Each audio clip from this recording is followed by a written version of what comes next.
Hello, আমি আলিমুল করিম পিটু। আপনাদের সবাইকে স্বাগত জানাচ্ছি মাইক্রোসফট এক্সেল টিউটোরিয়ালে। তো গত টিউটোরিয়ালে আমরা বলেছিলাম যে এই পর্বে আমরা ভিলুকআপ ফাংশনের কাজ করব। তো ইতিমধ্যে আমি একটা চার্ট তৈরি করে রেখেছি, সেটা হচ্ছে যে আপনারা তো এর আগে যে টিউটোরিয়ালগুলো যদি দেখে থাকেন তাহলে অ্যাভারেজ পর্যন্ত বের করতে আপনারা পারবেন।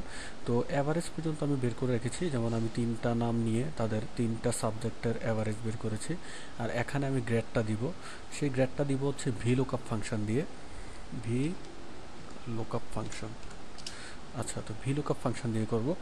তো এই কাজটা করার জন্য আমরা যা করব সেটা হচ্ছে, দেখেন প্রথমে বলে নিই যে ভি লুকআপ ফাংশনটা কি।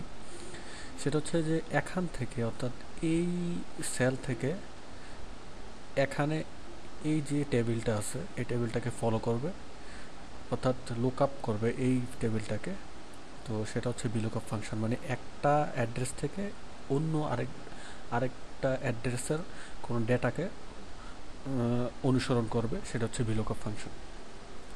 তো দেখা যাক যে আমরা এখানে কিছু মডেল দিয়েছি। অবশ্যই ডিফল্ট হিসেবে ভিলুকআপ ফাংশনে অ্যাসেন্ডিংভাবে দিতে হয়, যেমন 0-তে হচ্ছে এফ আর 40-তে হচ্ছে ডি। এখানে 40-তে ডি, তার মানে হচ্ছে 40-র আগে 39 থেকে 0 পর্যন্ত হচ্ছে এফ, আর 40 থেকে 60-তে হচ্ছে সি, তার মানে হচ্ছে 59 থেকে 40 পর্যন্ত হচ্ছে ডি। তো আশা করি গ্রেডিং পয়েন্টের এই জিনিসটা আপনারা বুঝতে পেরেছেন। তো এটা আপনারা নিজের মতো করে সাজিয়ে নিতে পারেন, অবশ্যই অ্যাসেন্ডিং অর্ডারে সাজাবেন। এটা ডিফল্ট হিসেবে অ্যাসেন্ডিং অর্ডারে সাজানো থাকে, তবে এটাও চেঞ্জ করা যায়। তবে আমরা অ্যাসেন্ডিং অর্ডার দিয়ে দেখাচ্ছি। তো ভিলুকআপ টেবিল আমি তৈরি করে রেখেছি, দেখতে পাচ্ছেন। তো এখানে চলুন কাজ শুরু করা যাক। তো ভিলুকআপ শুরু করার জন্য প্রথমে আমরা দিব হচ্ছে একটা ইকুয়াল সাইন। ইকুয়াল সাইন দিয়ে আমরা লিখব হচ্ছে V lookup, V L W K U P up. এবার যখন ফার্স্ট ব্র্যাকেটের শুরু করবেন তখন দেখেন যে এখানে ফাংশনগুলো চলে এসেছে, যে কী কী জিনিস আপনাকে দিতে হবে। চারটা জিনিস দেখাচ্ছে, একটা হচ্ছে lookup value, table array, column index number, একটা দেখাচ্ছে হচ্ছে রেঞ্জ লুকআপ। তো প্রথমে হচ্ছে আমরা যেটা এখানে সেটা হচ্ছে লুকআপ ভ্যালু। তো লুকআপ ভ্যালু হচ্ছে আমার এইটা, অর্থাৎ আমি এই ভ্যালুটাকে লুকআপ করবো, অর্থাৎ এই ভ্যালুটাকে এই যে টেবিলটা আছে এটার সাথে মিলাবো। তো প্রথমে আমি লুকআপ ভ্যালুটা এটার উপরে ক্লিক করি। তো G5, মানে G5। তো G5 দেওয়ার পরে তারপরে হচ্ছে কি কমা। কমা দেওয়ার পরে আমাকে বলা হচ্ছে যে টেবিল অ্যারে। টেবিল অ্যারে হচ্ছে আমার ভিলুকআপ টেবিল অ্যারে, অর্থাৎ এটাতে এখান থেকে, অর্থাৎ এই 14 নম্বর রো থেকে 0 থেকে শুরু করে এখানে এ পর্যন্ত পুরোটা সিলেক্ট করবো আমরা। সিলেক্ট করার পর দেখেন চলে এসেছে B14 থেকে C18 পর্যন্ত আমরা সিলেক্ট করলাম। করার পর আবার আরেকটা কমা দিব। কমা দেওয়ার পরে বলা হয়েছে যে কলাম ইন্ডেক্স নাম্বার। এখানে দেখতে পাচ্ছেন যে আপনার দুটা কলাম আছে, এটা হচ্ছে বি কলামে, এটা হচ্ছে সি কলামে। তো এখানে যে ইন্ডেক্সটা যাচ্ছে এটা আসলে চাচ্ছে যে প্রথমটা নাকি দ্বিতীয় ইন্ডেক্সকে সে ফলো করবে, অর্থাৎ দ্বিতীয়টা রেজাল্টটা যে এখানে যেটা আছে, যেমন এখানে 38 কি গ্রেড দেখাবে নাকি নাম্বার দেখাবে। তো আমরা অবশ্যই গ্রেড দেখাবো। তো সেটা দেখার জন্য আমাকে লিখতে হবে এখানে কলাম 2 নম্বর কলাম।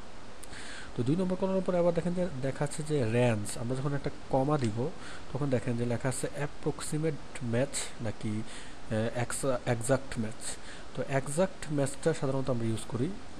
অ্যাপ্রক্সিমেটটা হচ্ছে যে যেমন 0.000 এইভাবে, যেমন এখানে আছে প্রত্যেকটার সাথে প্রত্যেকটা ভ্যালু মিশ। এখানে কিন্তু সবগুলো নয়, যেমন 0.3333 অনেকগুলো আছে, তারপরেও কিন্তু আরও ভ্যালু আছে, সবগুলা দেখানো হয় নাই। তো এরকম পুরাটা মিলতে হয়। তো পুরাটা অ্যাপ্রক্সিমেটটা সাধারণত দেওয়া হয় অনেক ক্ষেত্রে। তো এই ক্ষেত্রে আমরা যেটা করব সেটা হচ্ছে এক্সাক্ট যে ম্যাচ আছে সেটা ইউজ করব। তো এক্সাক্ট ম্যাচের জন্য সাধারণত লেখা হয় 2।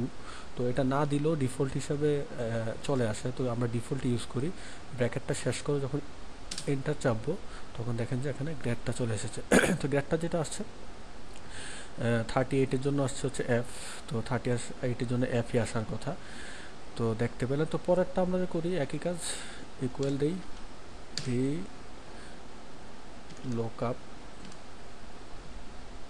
লুকআপ, তারপর যেটা করব 67.7 কমা দিব।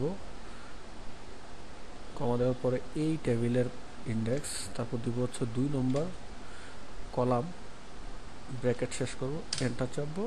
দেখেন 67.7 এটা দেখাচ্ছে সি গ্রেড। তাহলে 60 থেকে 70 হচ্ছে 69 পর্যন্ত হচ্ছে সি গ্রেড, সেটাই দেখালো। এখন বাকি কাজটা আমি এখানে কপি করি। তো কপি করে পুরোটা দিয়ে এখানে এন্টার চাপি। তো এন্টার চাপার পরে দেখেন যে এটা আসলো না, এটা লেখা একটা হ্যাশ চিহ্ন দিয়ে n/a আসলো। তো কেন আসলো না সেটা আমরা দেখবো। তো এখানে আপনি যদি একটা ডাবল ক্লিক করেন তাহলে দেখেন যে ফাংশনটা চলে আসছে। তো এখানে লেখা আছে ভি লুকআপ জি7, জি7 মানে হচ্ছে এই ভ্যালুটাকেই সে সিলেক্ট করলো। তারপর বলা হয়েছে বি15 থেকে সি19। এখানে দেখেন যে বি15 থেকে কি আসলে আমাদের যে টেবিলটা এটা শুরু হয়েছে নাকি বি14 থেকে শুরু হয়েছে। এটা আসলে বি14 থেকে শুরু হয়ে শেষটা হয়েছে আসলে সি18-এ। এই দেখেন যে এই লেখাটা এটা আছে আসলে সি কলামের 18 নম্বর রোতে, কিন্তু আমার এখানে দেখেন এটা চেঞ্জ হয়ে গেছে, এটা আসলে বি15 থেকে বি19। তো আমরা এটা ঠিক করে দেই, এটা আমরা লিখি যে বি14 থেকে এটা হচ্ছে বি18। এবার এন্টার চাপি, দেখেন যে রেজাল্টটা এসেছে।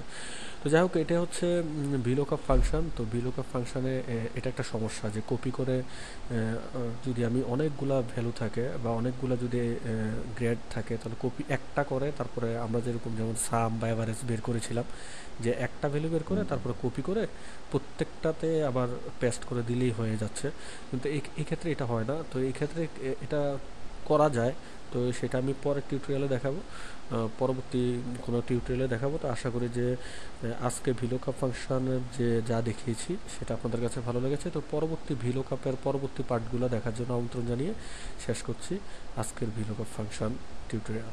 তো ধন্যবাদ সবাইকে।